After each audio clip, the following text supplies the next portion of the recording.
Okay, here we go.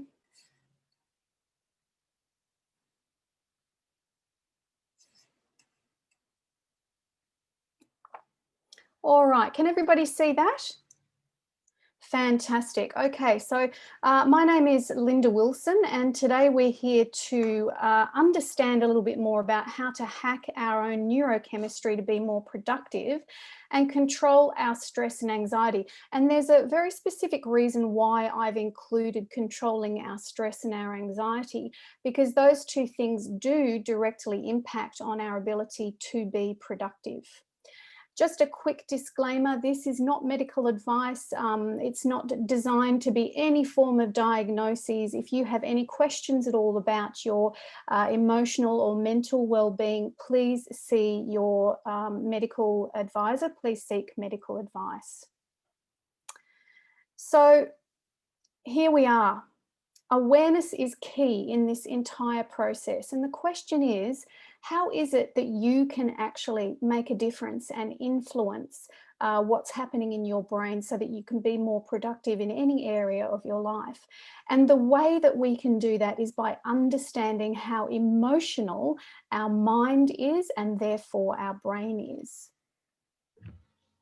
So I'm going to take you through which neurochemicals we can use to trigger how and why we do that, and that's something that I've called the dose method. I'm going to give you 9 science-based strategies to hack your neurochemicals. I'm going to talk about the COM-B framework and your built environment and how we can actually influence productivity through looking at your environment. And I'm going to give you a couple of right now responses that you can implement when you need to. So sometimes we have these dawning awarenesses. We might be sort of, having a reasonable time, but then a red flag goes up, and a lack of productivity is really one of those red flags. And when we have those, it's really time to pay attention and work out how we can actually intervene. And so, sometimes we feel like this in relation to our ability to break out of our own lack of productivity. And when you look at this image, I just want you to notice whether you can actually relate to the emotion that's presented in that actual image. And then you might also feel like this, right? A little bit old, a little bit tired, and there's just no power in terms of you making a decision about what you need to get done. And when you look at this image, I want you just to notice whether you can relate to the energy or the emotion that kind of image or that concept of not being in power or having enough power to get through the things you want to do, what emotions that provokes in you. And then, of course, we go through all of these kinds of emotions as well, right? And we can go through all of those emotions in a really short space of time is the other thing. It can happen, in a fleeting second sometimes, or it can be this sort of slow burn that occurs for us over a longer period of time. And what I want you to do again is, can you relate to the emotion that's actually coming off that image? And what do you feel when you think about the fact that sometimes we have the mystery of our mind to contend with? And it really has been a mystery for the longest time. And it's only recently that we're actually beginning to really understand how it is that we can unlock our mind, unlock the activity within our brain to really make a difference, not only in terms of our productivity, but in all the areas of our life. My approach is very holistic, so I never disconnect what's happening in our mind with what's happening in our body. Those two things run congruently for me in my mind. And so a lot of these strategies that I'm actually going to take you through include some things that you would have already heard of, that you already know are good for you, but I want to give you a slightly different slant on why it is that they are also good for you to be productive, what it is that they do to your neurochemistry that facilitates that. So I really want to emphasize, you can gain control over this, and you can absolutely influence your ability to get the things done that you want to get done if you utilize the right strategies and the right tools. And again, I ask you this question: what do you feel when you see this image in front of you? Does it give you a sense of optimism, for example? Just take note of what it is that you're actually experiencing when you look at that image. So the other thing that I want to emphasize here is that I asked you with each of those images to pay attention to what it was that you were feeling, because we actually can use visual images to change our neurochemistry, because our emotions are built on not only what the meaning that we attach to our experience, but also the neurochemistry that's going on in our brain. And so one of the strategies I'm going to come back to is how we can use visual images to change our neurochemistry. And guess what? You actually did do that when you checked in with yourself to find out, did those images provoke something or change the way that you were feeling because of the emotional context or the emotional message associated with that image. So there are four kinds of basic human emotions. And the reason that I'm introducing this is because of this argument that nothing that we see or do in our world, and none of the ways that we operate in our world, are separated from these emotions. Now, this is a very high look at our emotions, but what they say is that happiness, sadness, fear, and anger are the four basic human emotions. Now, I don't know about you, but can you see that there's a little bit of a disbalance or an unbalance between the nature of those emotions? There's one positive emotion there, and three, I guess, what you would call negative emotions, which means that as human beings, we are biased towards a negative slant on things. And of course, what this does is it introduces the neurochemistry that's not all that helpful to our productivity and our general well-being, because we're too stuck in trying to make sure that we're dealing with these overwhelming emotions, particularly in relation to fear, which is the number one emotion that we experience as human beings. So I want to take you through this dose information.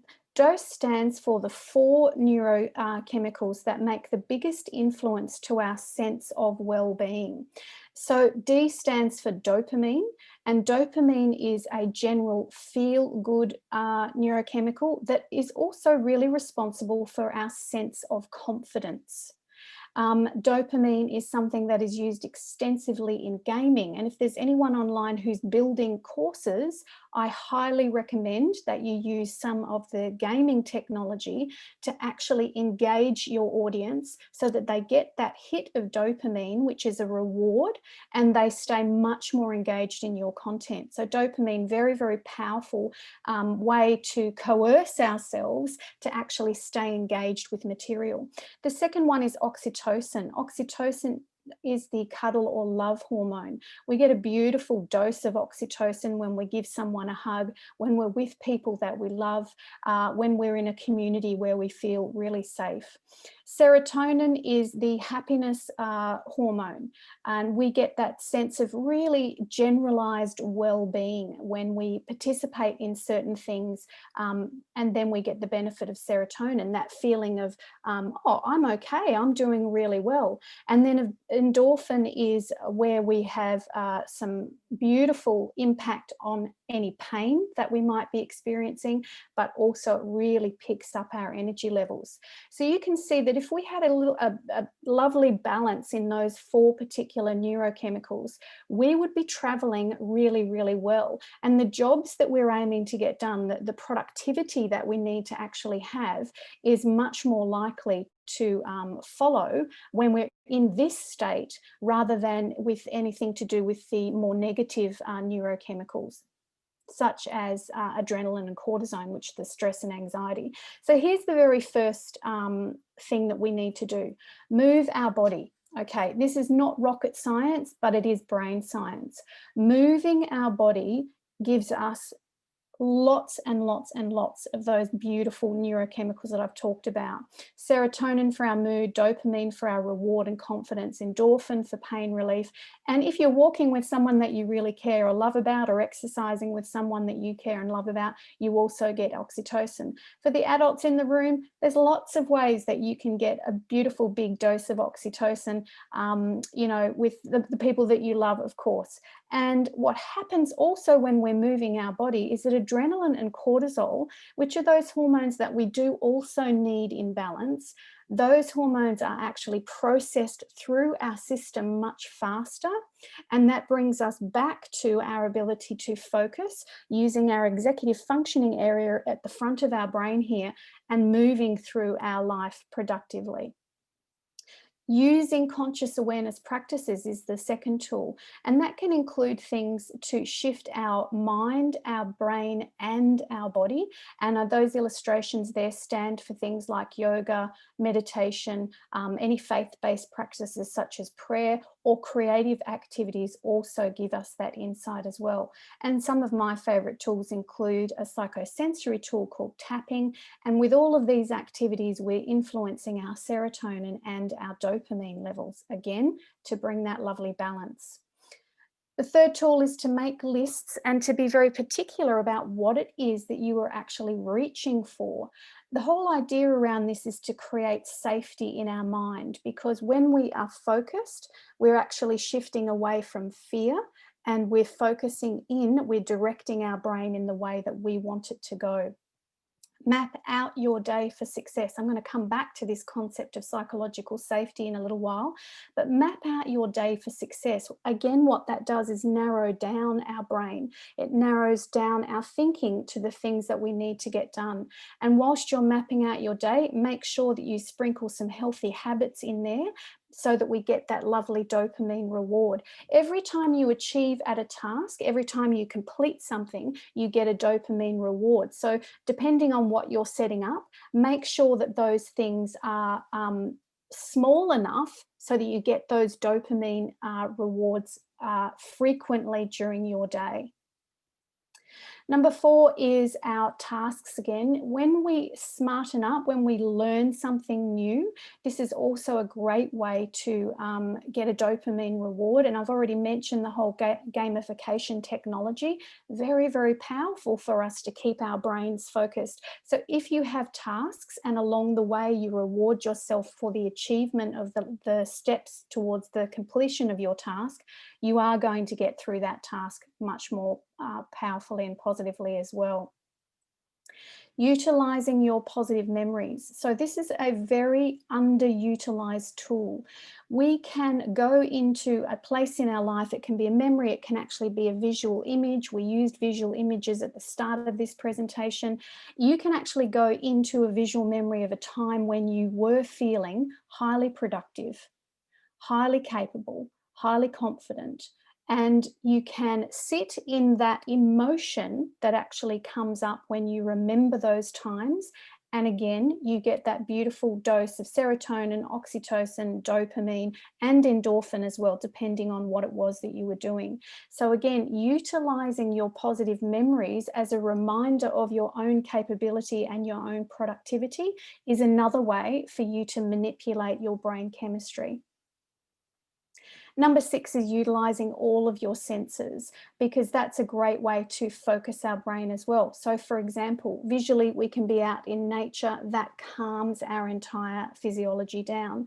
Auditorily, we can listen to certain types of music, and what that does is it brings our brain waves into a pattern that enables faster learning, greater retention of information, and an easier memory creation of the information that we're trying to learn or achieve. Kinesthetic means that when we're going through our tasks, having an alert posture, actually sitting up straight, letting our body know that we are actually in a work process. So lounging on the couch where you would ordinarily watch TV, for example, is not a great way to get your physiology prepped for the work that you need to get done. Tastes can also stimulate the focusing of our mind. So adding something as simple as lemon to your water is a great way to then bring you focused and back into your body. And of course, there's a lot of research out there now about how essential oils can decrease things like fatigue, increase our clarity and our memory. And I've listed a couple of those for you there. The seventh thing is yawning, which is a really interesting research that's come out recently. The reason that deep breathing, or in fact yawning, is so powerful is because it's a thermoregulatory technique. And what does that mean? What it means is that breathing deeply and yawning in particular actually cools down our brain. When we are overstressed, over anxious, our brain actually heats up. When we've got too much going on, when we're feeling overwhelmed, our brain is actually lighting up and sparking up all over the place. But when we utilize yawning or deep breathing, we're actually cooling our brain back down, calming our brain back down. And then, of course, we're able to focus on the things to increase our productivity. So with thermoregulation, you're getting a nice dose of serotonin, which brings your overall mood back into something much more manageable.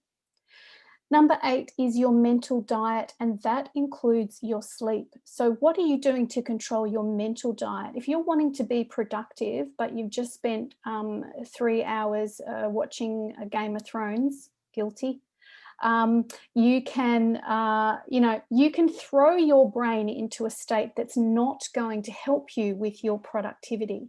So have a think about, what are you doing before you're setting yourself up to get tasks done? Are you actually giving your brain a rest so that when you need to switch on, you're more capable of doing that? Or are you fatiguing your brain with too much stimulation so that when you try to focus, you've already kind of reached your limit for what you can achieve? Unsubscribe, people. Get off all of those apps that you're not using more than, once a month. Clean out your phone, clean out your emails, take away all that distraction from around you that impedes on your productivity. And also, we know how strongly emotions impact on us. So unsubscribing from a lot of that stuff also reduces the amount of emotional distraction that we have going on. Stay connected with people that inspire you, and choose the people that you want to hang around with. Productive people help us to be productive. It's as simple as that. People who are non-productive, the opposite can happen. It's too easy to not do some of those hard or more difficult tasks when we've got somebody giving us a great excuse why not to do them, because they're not interested in helping us out. So also choosing the people around you that are going to help you to get your things done also gives us that lovely connection. Again, dopamine, endorphins, general well-being, and the serotonin and oxytocin as well. So by just manipulating the people that you have around you, you're also creating an opportunity for increasing your productivity. Now, COM-B is a really interesting behavioral science framework, I guess you could call it. It's very important in this instance because this is about us also looking at our physical environment and how our physical environment also influences our productivity and our focus. So C stands for capability, O for opportunity, M for motivation, and B is where when we combine all of those things properly, we're building our habits and our behaviors. I want to give you a really simple example. Say you wanted to introduce flossing your teeth at the same time as you brush your teeth. So a very simple habit that you're wanting to introduce as a new thing into your day. Here's how it can go wrong. Do you have capability to do those things? So you might brush your teeth, but you may not have the floss.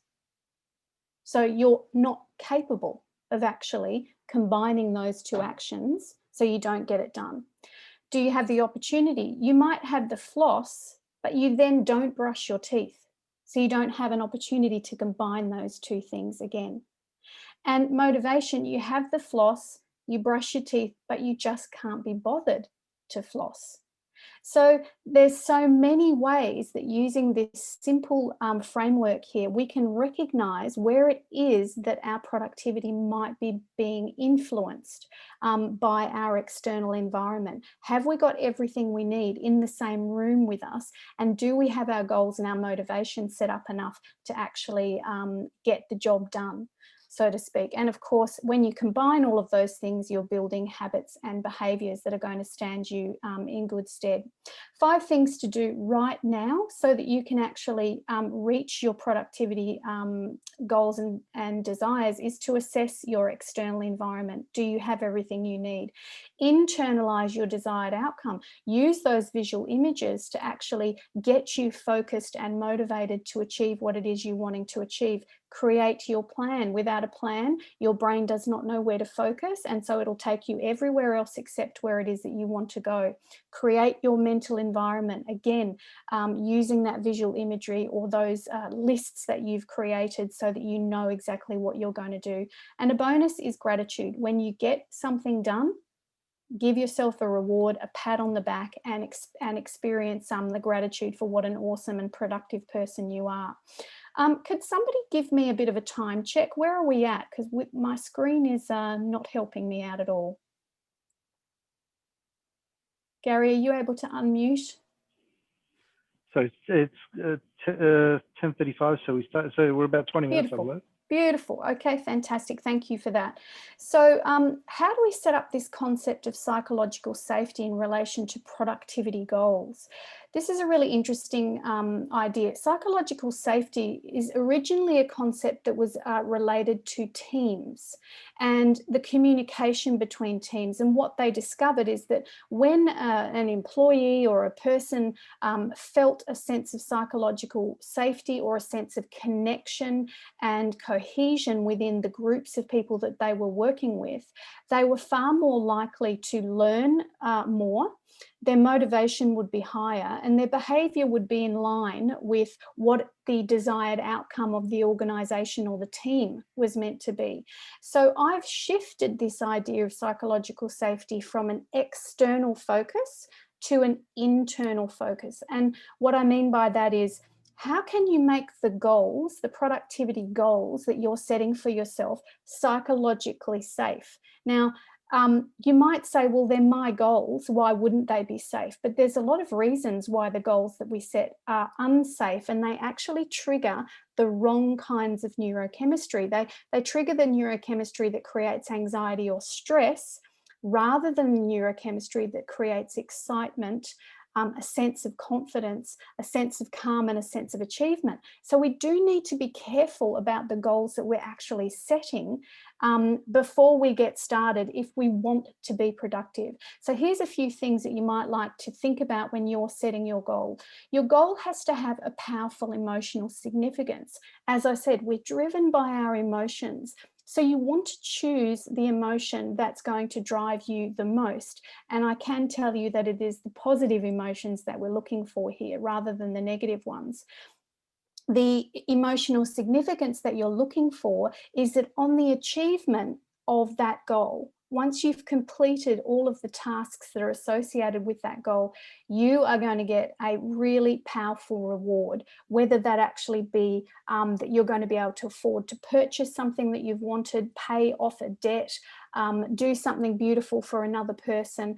What is the reward that you're going to achieve by being productive? Because when we set that up internally, then we're far more likely to actually achieve the goal that we've put in place for ourselves. The goal needs to be just on the edge of difficult. So they actually recommend that 4% more difficult. How on earth you actually ascertain what that is, I have no idea. But on a 4% more difficult than the task was previously for you to achieve, gives us a sense of excitement rather than a sense of overwhelm. And you experience excitement and certainty because you have a pathway that makes sense to you, because you've set up your goals in a way that breaks them down enough that you know why you're doing the thing you're doing, what it's going to lead you to, and what is going to be the reward at the end of it. So you're emotionally congruent with the tasks that you're needing to get done. Anyone can achieve daily tasks that are required to be productive, but you will understand why you're doing it if you set up your goals effectively.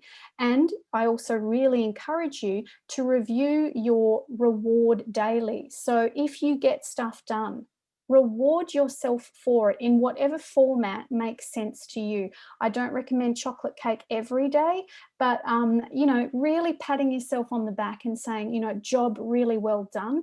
That gives us a nice big boost of oxytocin, serotonin, dopamine, all of those beautiful things that are going to help us to stay focused as well. So when the going gets tough, check that your goals are congruent. Make sure your focus is really clear. Understand what your action steps are to actually step you through the tasks that you are wanting to get done. And recognize that when you feel resistance, it's just a sign that you haven't actually done the top 3 steps in enough detail at that point in time. As much as possible, practice self-sustainability, which is a much more corporate way of saying self-care. I have a very holistic focus, and as I said at the very beginning, we cannot separate what's going on in our mind from what's happening in our body. So practicing self-care with all of the things, all of the tools that I've already spoken about, but also doing some of those lovely things that really refill your cup and make you feel vibrant and like getting some of those tougher jobs done is really worth your while. So we all experience a lack of productivity. Don't be a victim to it. Be a neuroscientist about it. So take this information and inject it into your day and do your planning, set your goals up appropriately, and find out what it is for you that's actually going to switch that positive neurochemistry on. That is the end of the formal presentation. I'm just going to stop sharing my screen and we're going to go to some questions.